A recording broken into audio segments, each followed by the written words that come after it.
I don't separate my life from art. People talk about art as if it's some activity like skiing. I just think that my life is integral with it in so many different levels. And so whether I'm talking with someone in the grocery store or writing a letter or composing a song or playing with my dog, it all has artistic sensibility because it takes creativity to interpret and communicate in reality. And I think that's the heart of art, is building a bridge between the self and the other.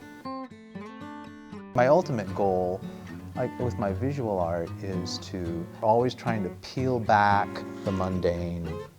We go through life, you know, we walk in this endless miracle and we get so bored with it. And what artists do is they just sort of go, ooh, well, see, this is the reality you always walk through. Look how amazing it is. And they're like, oh my God, it is amazing.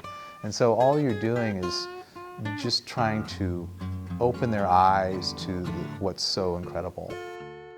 Is pretty profound. It takes a certain kind of linguistic skill in order to make sense of a visual 3D reality. And so everyone just sort of inherits this genetically and learns it through their life. So we take it so much for granted. As a visual artist, you have to really break down those grammatical components. What you're doing is you're allowing people to see how they see. It's a big question, what's the artistic process?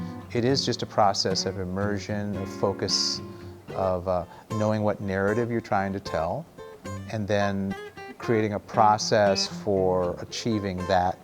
In the process, you need to do research, immerse yourself in it, and then identify your weaknesses to hit a certain goal. Persistence. The ability to tolerate the fact that what you're doing is going to be really mediocre for 80% of the time that you're working on it. You just know that by the end it's going to come together. That's the one thing that students and beginners have a hard time with, is just the faith that if they stick to a process, it will manifest into something.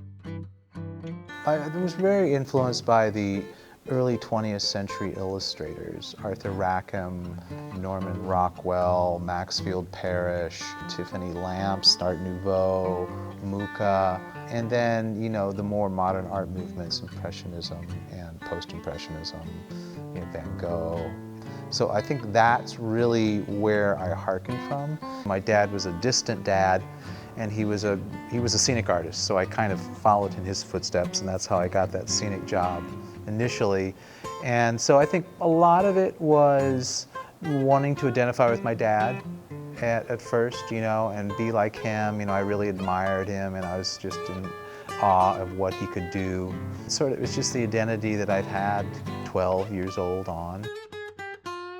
I thought of myself as an inspiring artist forever. I think in some ways I still do. It took me a long time to really feel like I was an artist. I was a performer for like 20 or 30 years in the middle of it all. So, you know, and then it took me a long time to think of myself as a performer as well. I teach at DigiPen, which is an animation and gaming college, and I teach drawing and design and environments. So my performance abilities and my visual art abilities teaching visual arts, it kind of comes together in that mode. I do celebration arts where giant puppets, you're making big art and then you're performing with it. And then music as well. To me, it all merges together, so it all kind of blends.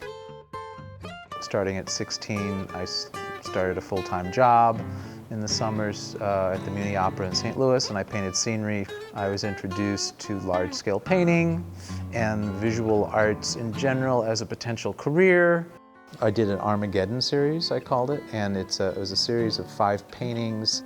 I really fulfilled the vision of what I was trying to go for. One was a flaming horse, and I took paintings to kind of a technically higher level. To me, that's kind of the high point of what I've manifested so far. I've always appreciated the amount of art that we've brought into our family in terms of performance and visual arts and events we've created. My dream project would be to travel the world and do visual art for communities. It doesn't matter what I'm doing. It's all art.